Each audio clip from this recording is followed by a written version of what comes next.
ખંભાતના ભાલ વિસ્તારમાં આવેલી સોખડા જીઆઈડીસીમાં ગઈકાલે એટીએસ દ્વારા દરોડા પાડવામાં આવ્યા હતા।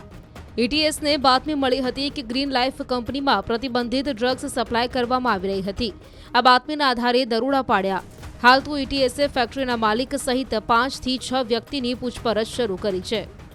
107 કિલોથી વધારે અલ્પ્રાઝોલમ પાવડર જપ્ત કરવામાં આવ્યો છે। આ પાવડર એ ઊંઘની જે ગોળી હોય છે એમાં વાપરવામાં આવતો હોય છે। આની સંપૂર્ણ માહિતીઓ ડિટેલ્ડ માહિતી આજે એટીએસ દ્વારા બપોરે પ્રેસ કોન્ફરન્સના માધ્યમથી આપ સૌને આપવામાં આવશે। 5 આરોપી જેને આ મેન્યુફેક્ચરિંગ એટલે કે જોબ વર્ક માટે જે ભાડે લીધેલું છે તેમને પકડવામાં આવ્યા છે અને એની ડિટેલ્ડ ઇન્ક્વાયરી ચાલી રહી છે। આ એટીએસનું ખૂબ સરસ અને સફળ ઓપરેશન છે।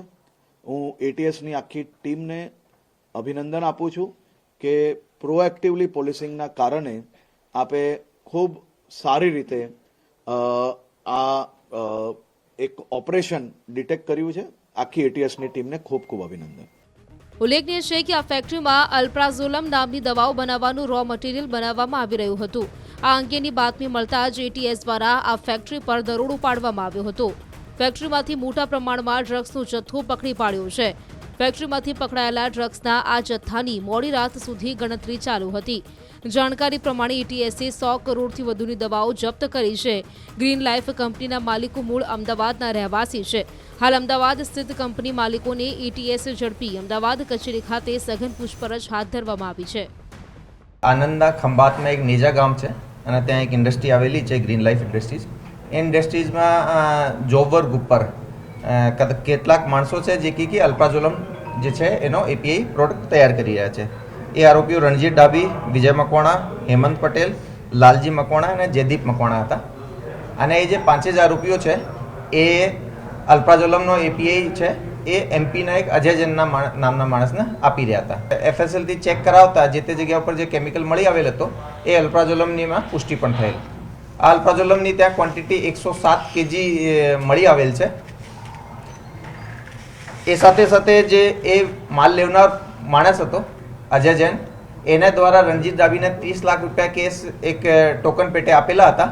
એ 30 લાખની રિકવરી પણ રણજીત ડાબીથી કેશની થઈ છે।